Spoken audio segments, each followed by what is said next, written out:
Are there anything in particular that you're loving to do right now to nourish yourself? I'm loving dancing, like so much. I'm just loving it. It just brings so much joy and silliness and goofiness. There's so many things that we can't figure out in our own heads. Most things, I'd say, we can't figure out in here. Mm-hmm.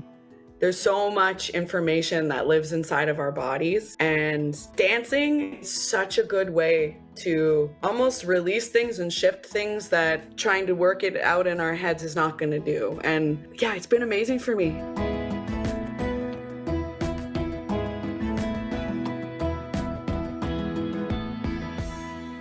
Serena Ryder, welcome back to Etalk. Happy 2022. Happy 2022. What are some of your tips for recharging and recalibrating at the start of the year?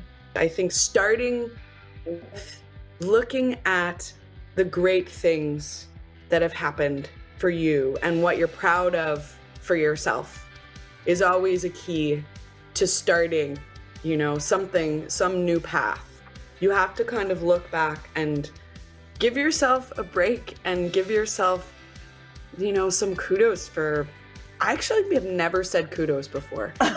It's not a word I've used. January also marks Bell Let's Talk Day, an important day to raise awareness and to break the stigma around mental health. Why do you think Bell Let's Talk Day is so important? I mean, it's really important for people to realize that they're not alone and they're not broken and they don't need to be fixed when it comes to mental wellness, that there is nothing wrong with you. Mm-hmm. For me, with my mental wellness journey, it's really been in realizing that I can be with myself and processing my feelings instead of turning them off and shutting them off and saying that they're something that needs to be fixed and turned off. And so when I have been in darker places, the hardest is to feel alone and feel like nobody knows where I'm coming from. And especially right now, the next pandemic here is mental wellness, 100%, because we are unable to live our lives the way that we've always lived them. There are many people struggling for so many different reasons. Regardless if your mental wellness state is situational or genetic or whatever, it's all just as deep and important. And I think it comes from both places. Having an open conversation about what you're going through is really important. You've really included all of us and your fans in your journey. So why is that important to you, and how does it influence your music? Well, your new album. My new album is called The Art of Falling Apart.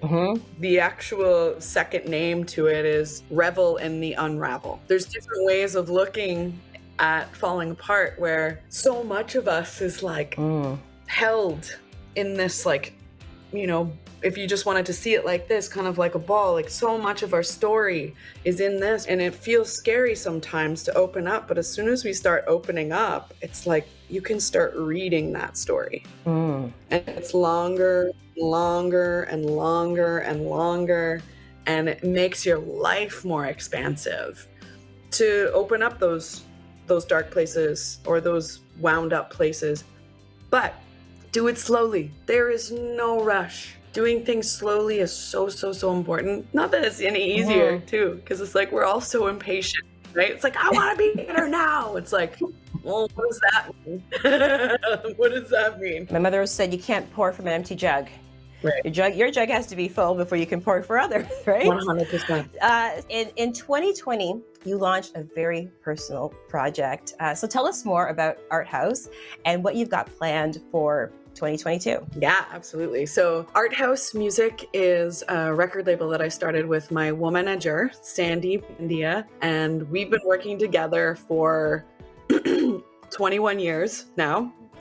And she's amazing. And we've had this dream to start a community-based record label for so long. But we're also an art incubator. We're also a recording studio. The thing that is closest to my heart about Art House is that we have created wellness programs that are free and online, and they're called The Art of Wellness. And we're here for it all. Serena, thank you so much for chatting with Etalk. It's always a pleasure to have you on the show. Thank you. So great to see you. Thank you so much.